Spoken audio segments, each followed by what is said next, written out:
Bonjour, je me présente, je m'appelle Christine, je suis déléguée générale de l'Arche des associations et j'ai le bonheur de vous présenter ma petite compagne de vie. J'ai deux petits chiens, dont Joya.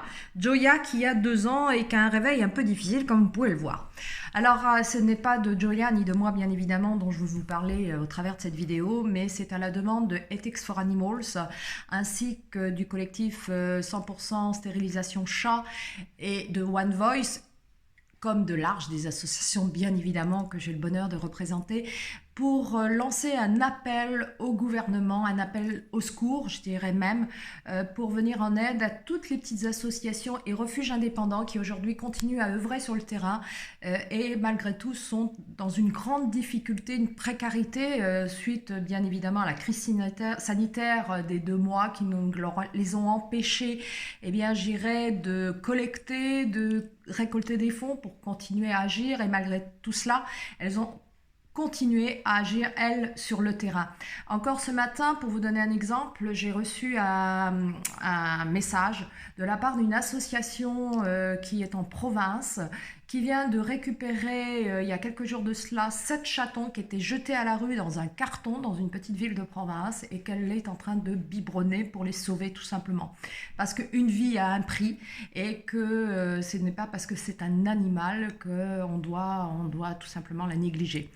Donc, on sait qu'aujourd'hui, la crise sanitaire a été difficile pour tout le monde, y compris pour ces associations qui ont été privées de fonds nécessaires pour continuer à œuvrer. Et malgré tout, elles ont continué, elles, à leur niveau, à agir sur le terrain pour sauver des animaux. Et elles n'ont plus de fonds. Elles n'ont plus de fonds aussi bien, au niveau des vivres, puisqu'elles n'ont pas pu organiser des collectes. Et elles n'ont plus de fonds au niveau financier, puisqu'on sait qu'elles vivent exclusivement de la générosité du grand public.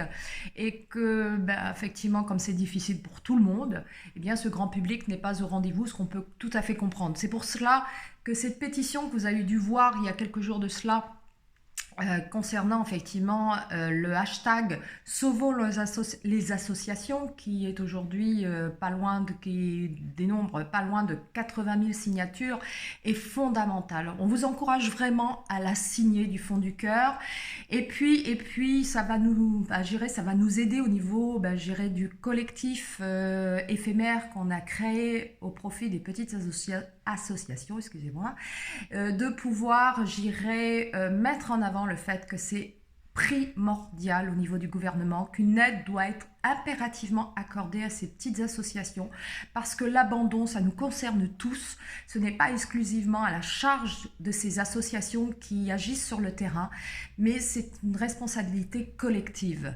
Et sans ces associations, que va devenir la protection animale? Certes, il y a des grandes ONG, mais elles ne pourront pas absorber tout ce que fait sur le terrain, tout ce qui est fait par ces associations sur le terrain, puisqu'elles sont quand même au nombre de 3500 et 770 refuges. Donc c'est quand même une quantité qui est loin d'être négligeable. Donc aidons-les et je vous encourage vraiment du fond du cœur, non seulement vous les associations à partager cette vidéo, mais vous grand public à signer cette pétition qui s'appelle Sauvons les associations, et aussi à partager en masse les vidéos de vos associations sous le hashtag toujours Sauvons les associations. Donc vraiment, on compte sur vous, on vous encourage à le faire et je vous souhaite une excellente journée et je compte sur vous, oui, vraiment du fond de cœur, et surtout prenez bien soin de vous et de vos animaux qui eux sont heureux comme notre Joya là,